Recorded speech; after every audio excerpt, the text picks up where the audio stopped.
Hello, everyone. It's Charlton. Please subscribe to my channel. Tap the notification bell and like this video. That helps me to keep making videos, and I'd appreciate it majorly. So there's a story here from, it's about a party, the screening of Wall Street Money Never Sleeps, the sequel to the movie Wall Street with Michael Douglas. Back in 2010, August 2010, and it was at, there was a screening and then an after party too, a dinner party afterwards. I don't know if it was at the same location or what, but the dinner party afterwards was at David and Julia Koch's house, a huge billionaire that basically is a humongous donor to various Republican candidates and Republican causes, has super PACs, and is just extremely politically active. Everybody knows who the Kochs are.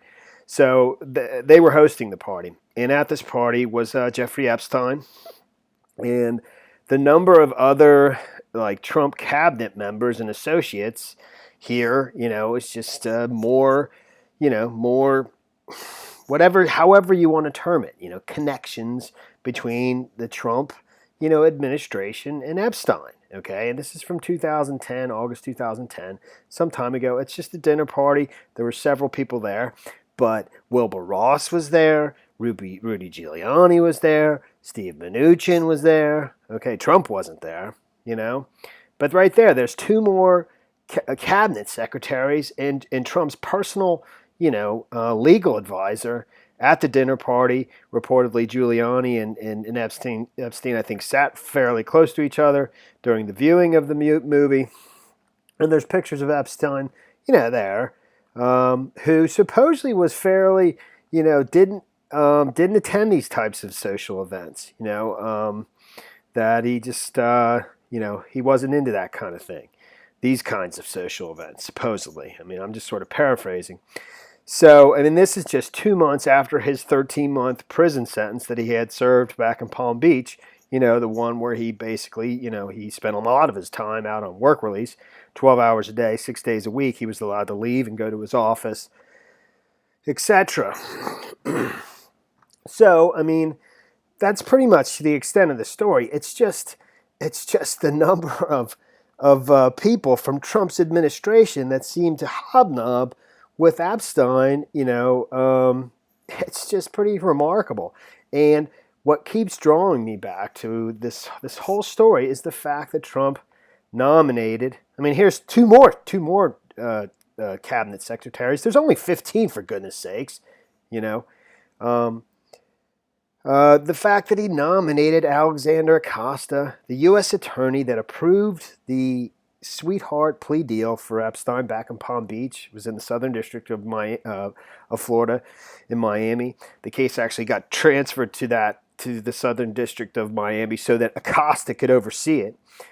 And not only that, but the other attorneys involved in that plea agreement. And I don't know how many there were total, but the attorneys for Jeffrey Epstein brought up 5 more, in addition to Acosta, during the proceedings of the bail hearing. This came up. And, 2 of them, so 3 out of the 6, pretty much, not exactly, but ended up in the Trump administration. One of them turned the job down or didn't end up there. She was being considered for the head of the FBI. I mentioned this in my last video. I don't need to repeat it, but not everybody watches every single video of mine. Okay? So, and then another one that was part of, one other U.S. attorney that was part of this sweetheart deal or this the plea deal with Jeffrey Epstein back in 2007, 2008. Sigal Mendelecker is now the undersecretary for the Department of Treasury under Mnuchin, third in line at the Treasury Department. Okay, so 3 out of the 6 U.S. attorneys ended up in the Trump administration. Well, not 3. One of them turned the job down as head of the FBI, who would have replaced Comey if after he was fired by Trump. It's just remarkable, it's just crazy. And this is just a dinner party, but it's obvious that all these individuals, moved in the same circles, okay, and knew each other. They're at parties together. Wilbur Ross, Steve Mnuchin, Rudy Giuliani, Alexander Acosta, and the other U.S. attorneys. And like I said, here in 2015, there's the meeting at Trump Tower with David Pecker and Trump. Michael Cohen's in the office on the 26th floor, and Sam Nunberg actually enters the office after David Pecker had left, and he had brought a copy of an upcoming issue that was about Epstein and Prince Edward's. And according to this report, according to Sam Nunberg and Michael Cohen, who this reporter spoke to, and this reporter spoke to Michael Cohen while he's in detention now. It's very recent.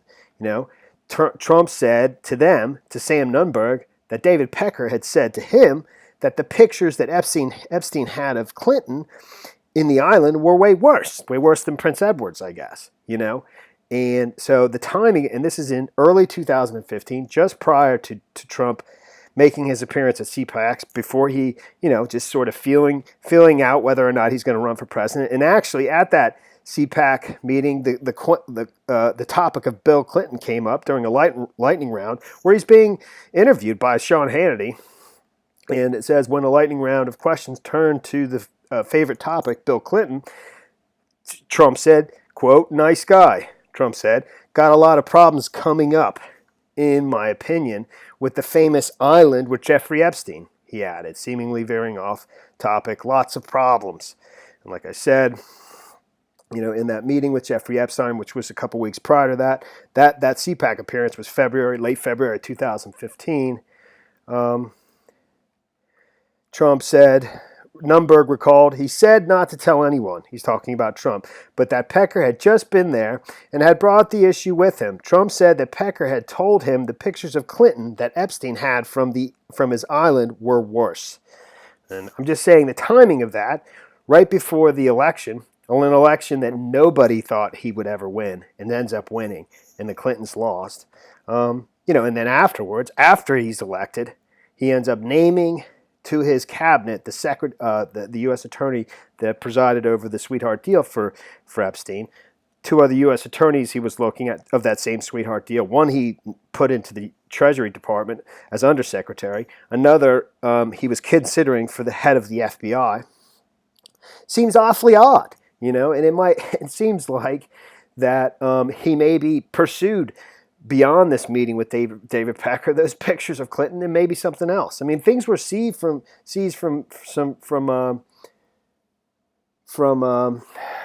Epstein's home in Manhattan. The townhouse, the $77 million townhouse on the Upper East Side.